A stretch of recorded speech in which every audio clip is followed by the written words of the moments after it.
সুপ্রভাত বন্ধুরা, আপনারা সবাই কেমন আছেন? আশা করি ভালো আছেন। আমিও ভালো আছি। আজকে একটা নতুন রেসিপি নিয়ে চলে আসলাম। ভিডিওটা শুরু থেকে শেষ পর্যন্ত দেখতে থাকুন, আশা করি ভালো লাগবে। এখানে আমি সামুদ্রিক মাছ নিয়েছি। এটাকে আমুদি মাছ বলা হয়। সামান্য হলুদ, অল্প লবণ দিয়ে একটু লেবুর রস দিয়ে মেখে রাখবো 5 মিনিট।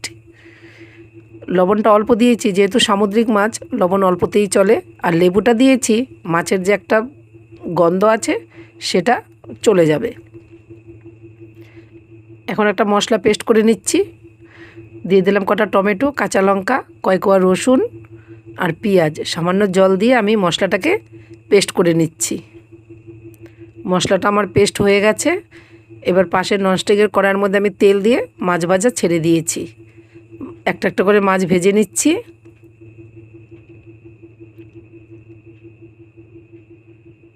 মাছটা আমি উল্টে পাল্টে লাল করে ভেজে নেব।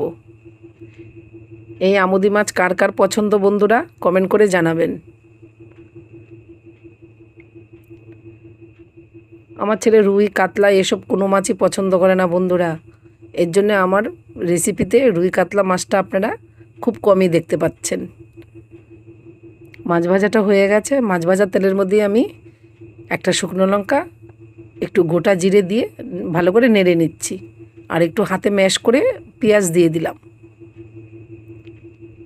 কুচানো পেঁয়াজ দিয়ে ভালো করে নেড়ে নিলাম।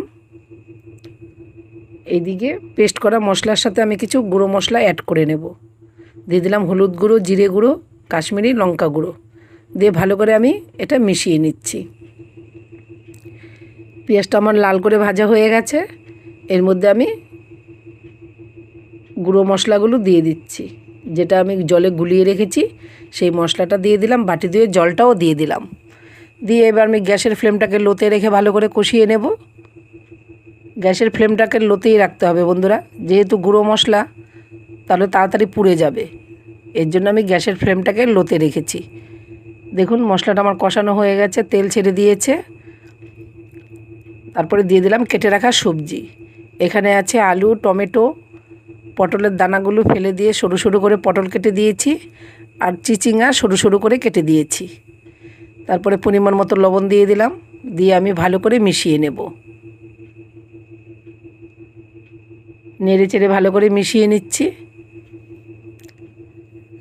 সামান্য একটু গরম জল দিয়ে দেব। ভালো করে নেড়ে চেড়ে নিয়েছি। এবার সামান্য একটু গরম জল দিয়ে দেব। গরম জল অবশ্যই ব্যবহার করতে হবে। জলের সাথে আবারও ভালো করে মিশিয়ে নিলাম। এবার আমি ঢেকে দেব। কিছুক্ষণ পরে ঢাকনাটা তুলে কটা চেরা কাঁচা লঙ্কা দিয়ে দিলাম। আপনারা দেখতেই পাচ্ছেন তেলটা কতটা আলাদা হয়ে গেছে।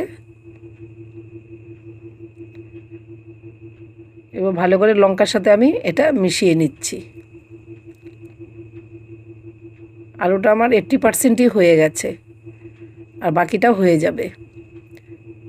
তার মধ্যে আবার ঢেকে দিলাম। আবার দেখুন আবারও কতটা তেল ভেসে উঠেছে। এবার আমার সবজিটাও প্রায় সেদ্ধ হয়ে গেছে। এবার আমি কেটে রাখা আমের টুকরোগুলো দিয়ে দিলাম। এরকম ছোটো মাছ হলে আমার ছেলে টক ঝাল খেতে খুব ভালোবাসে। এই যে আমটা দিয়েছি, একটা আমও ছেলে খাবে না, শুধু টকের যে ফ্লেভারটা সেটাই ওর পছন্দ। শুধু আম বলে নয়, জলপাই দিতে পারি, তারপরে কচি আমড়া, আম এই খাবে। তারপরে পরিমাণ মতো আমি গরম জল দিয়ে দিলাম। আর একটু জল দিয়ে দেব, কারণ আমটা তো সেদ্ধ হবে। পরিমাণ মতো জলটা দিয়ে দিলাম। দিয়ে ভালো করে আমি মিশিয়ে নিচ্ছি। ভালো করে মিশিয়ে নিলাম। এবার ভেজে রাখা মাছগুলো আমি দিয়ে দিচ্ছি। ভেজে রাখা মাছটা উপর দিয়ে ভালো করে দিয়ে দিলাম। এবার নেড়ে নিচ্ছি। ভালো করে নাড়িয়ে চাড়িয়ে দিয়ে দেবো একটু ধনেপাতা কুচি। ধনেপাতা কুচিটাও দিয়ে দিলাম। এবার খুন্তিটা দিয়ে ভালো করে মিশিয়ে আমি আরও 5 মিনিটের মতো ঢেকে দেব।